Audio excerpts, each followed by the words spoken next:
Thank you for joining me for this Lifeway study of the Gospel of Matthew. This is session 8. The text is Matthew chapter 20, verses 1 to 16. The title of the lesson is Grace. The lesson summary statements says, Jesus offers grace to all people. Now, I've written on the board ahead of time this question: who is the most generous person you know? In what ways are they generous? This is a question you can find in the additional helps in Explore the Bible. And then it has some information about Warren Buffett. And I'm going to share that information after we have discussed this question and talk about his generosity. And then there's the question, what do you think motivates him to share his wealth? And then lead into, there is nothing that compares to God's generosity. When you look at the lesson summary statement, it seems simple and unremarkable. God offers grace to all people. But have you ever felt that you were unfairly treated in compensation? When you look at this list of billionaires from the article that it's referring to, one of the things that I noticed is it lists out the things they're contributing to. And I went down the list of several of them, and I didn't find any that were contributing to the kingdom work. So they're contributing to all kinds of things. God has blessed them with this enormous, unimaginable wealth, and yet none of them that I was able to discover are contributing to eternal matters. It just seems unfair. The lesson summary statement, God offers grace to all people, has an interesting backdrop. It is about workers who are feeling treated unfairly.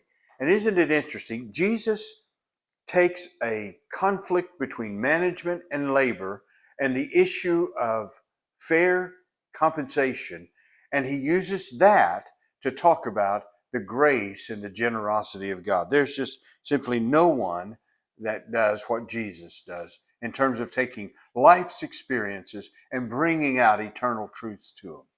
Now, the text can be simply outlined as hiring, verses 1 to 7, paying, verses 8 to 15, and moral, verse 16.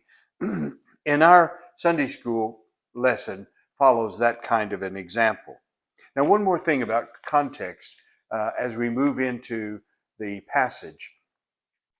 Remember that Matthew is wanting to accomplish two big things. One is he's wanting to present a case that Jesus Christ is the promised Messiah. And he just fills his gospel with biblical prophecy being fulfilled and biblical allusions. And you just simply can't hardly go to any text that it's not pointing back to the Old Testament. This is the one that we've been promised. The other thing that Matthew's doing in terms of a big context is he's wanting to give a handbook on discipleship. This is what a disciple looks like. This is what disciples believe. This is how disciples practice their life and live their faith. And what you have here is a statement about recognition and reward. And disciples understand that this is not the end result here on this earth, that there's a reward coming, there's a recognition coming afterwards. And so regardless of what's happening now, we may not get the nice house or the perfect job that we've wanted, but God is always fair, and God is always generous. And so he's wanting them to have a perspective about life's experiences that's happening and to understand they're dealing with a God that's very, very generous. Now on page 89, there's a transition sentence that leads us into our Bible study. It says, last week we learned that no one gets to heaven based on their position or possessions. Today's passage emphasizes God's goodness and grace as he offers salvation to all. The first point is workers hired. Chapter 20, verses 1 to 7. And I'm going to read through the text and let them ask questions and probe them with some questions myself just to clarify, just to help make the scene understandable of what's taking place. For example, verse 1, "For the kingdom of heaven is like a landowner who went out early in the morning to hire workers for his vineyard." Now remember, Peter has asked a question about reward. We've done all this sacrifice. What about us? And Jesus is not offended by that question. And so he begins to address that. And in essence, what he's saying to Peter is Peter, you're not thinking about this in the right way. And so Jesus tells this story, this parable. It's only found in Matthew to help them understand about this issue of reward and how God is a God of grace and generosity. They need to be confident of that. There's just much in here that you can talk to your class about, ask them about to see what their understanding is. Like, for example, the denarius, and you can describe the workplace. And they start early in the morning at 6 o'clock and they conclude in the evening at 6 p.m. And during the harvest and the planting and harvest season, 12-hour days were typical. That was what was to be expected. And so you can go through that kind of explanation. Now, it's interesting to me that there's all kinds of speculation about these different workers that he finds in the city square when he goes back and gets more workers. And I just read all kinds of explanations as to why they hadn't been hired. But the truth of the matter is there's nothing in the scriptures that support many of those ideas. It's just good storytelling that Jesus does to heighten the story. I mean, the real story is found in the workers who were hired first and the workers who were hired last. That's where the story, the punch of the story is.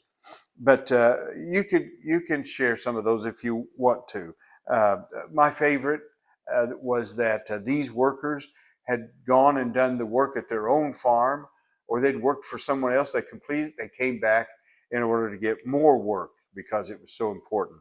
But your quarterly has good explanations for the text and so forth. So the application point for point number 1 is we can trust God to always do what's right. So instead of you giving me a testimony of this in your life, I want you to give the testimony of some Bible personalities. And I've selected 2. Now, I recognize that it'll depend on how familiar your class is with the Bible characters. And so you may have to make some adjustments if your class is not as thoroughly familiar with these Bible characters. But I want to take Abraham as an example. How does Abraham illustrate the application point that we can trust God to always do what's right? Because the story of Abraham is he leaves home and so he leaves everything behind. He goes towards a land that he doesn't know anything about. He doesn't own any of it. And you can just go down the line through things like this and things that happen in his life. And yet, despite an uncertain future, he has these sure promises of God, and God fulfills these promises to him. In fact, God fulfills promises to him, but some of them don't see their fullness until much, much later after Abraham has gone. So I'm going to use Abraham as a way to illustrate we can trust God to always do what's right. Abraham's a great example because he's the father of the faith. Another example, maybe some of you class members will be more familiar with this because of Vacation Bible School, and that's Daniel in the lion's den. Look at the great risk that Daniel faced.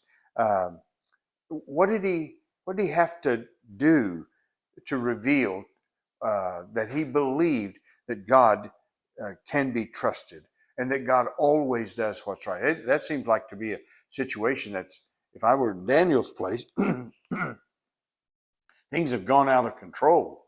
And yet what we see is this powerful expression of God's sovereignty. So I'm wanting to use those biblical examples, excuse me, to lead into them thinking about some personal matters. What about trusting God amid family challenges? Now that could be an issue of bad news from the doctor's office. It could be an issue of concern about children or grandchildren that seem to be going into the far country, like the prodigal son. It could be something that's happened financially and life has turned around on them. So my point is, I'm really wanting to stress, when things are difficult, things aren't working out like we understand, we can trust God to always do what's right. Now, on page 891, it says, affirm that the landowner promised to give each group what was right. Share that. Since the landowner represents God, we can trust him to always do what's right in every situation. So that's what I'm trying to leave in the memory of my class when we're talking about this. God offers grace to all people. He's a generous God. He's a good God, and he will do what is right. Now, the second point is equally paid. And again, I want to read through this text and give some explanation, some additional information that I think will help the class get a fuller picture of what's happening, answer any questions that they might have about the text. And then when it comes to applying it, I want to ask the class, after we've talked about the text, what are you thinking and feeling if you were the worker who had worked all day long and you saw what had just happened in terms of the pay? And so I want to start on the board a list of things. Here's the all-day worker, and I want to list the things. Here's what I'm thinking. Here's what I'm feeling about that. And then remember, Jesus said that this is about the kingdom of heaven. This is what the kingdom of heaven is like. So in contrast to that, I want to ask the class, what are you thinking if you happen to be the 5 o'clock worker, the last hour worker, and you get paid the whole day's wage? And so I want to list those things. And I want them to see that contrast, and I want them to understand that what Jesus is saying, what I'm trying to teach you boys, is this is what the kingdom of heaven is like. We so often identify with the first workers, but I'm wondering if the real emphasis that Jesus wants us to understand when it comes to the grace of God and the generosity of God and the reward of God is we're the 5 o'clock workers. This is the kind of kingdom we're stepping into, to a God who is enormous and unexplainable in his generosity towards us.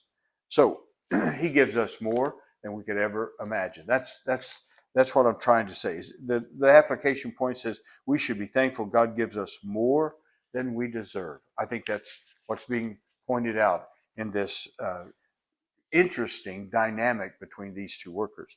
Now, the last point is grace exemplified. Again, I want to make some applications about it.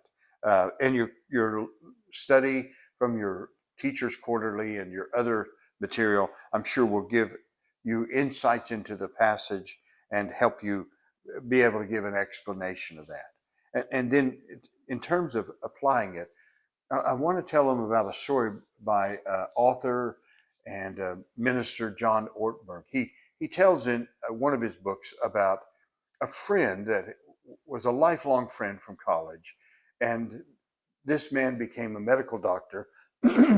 He had battled cancer and it had successfully retreated from his life, and he went back, and later on signs of cancer came back, and so he went to be tested, and the test results came, and the test results revealed that the cancer had just exploded in his body. And he called John, and he was explaining it, and this doctor, who truly understood what it meant to him, and John just cried with one another. It was such a devastating report. The next day, he calls John back, and he reports to John that the reports had been mixed up, that the report that he got wasn't about his cancer, it was someone else's, and that what the report was about his cancer was the best of all news, that it was retreating and he was going to be free of cancer. Now here's the question I have for the class. If you were that doctor and you got the news the second time, how would you respond to hear that you don't have cancer? It has been removed from your body. It is retreating from your body. How would you respond? Well, we have this terminal cancer called sin, and God has generously healed us, and we didn't deserve it. We live in a kingdom with a king who is amazingly generous, and we should never cease to be amazed by God's grace. Now, what I wanted to do with the class is I mean to hand this card out at the beginning of the class, and I meant to instruct you in this, and I must remember this for Sunday. But as we go through the lesson, I would like for them to just jot down something that comes to mind that they're thankful to God for His generosity and His grace that He's shown them. Just as we go through the lesson, and then when we get to the end, I'm going to encourage you at least try to put down 5 things. When we get to the end, I'm going to ask the class, would some of you mind sharing with us some of the ways that you are thankful for God's generosity? And then I want them to have that card to take with them for this week. And I'm going to encourage them to each day just read over the things that they're thankful for God's generosity, so that it creates within us a generous heart as well. It's a wonderful lesson. God bless you for teaching God's Word.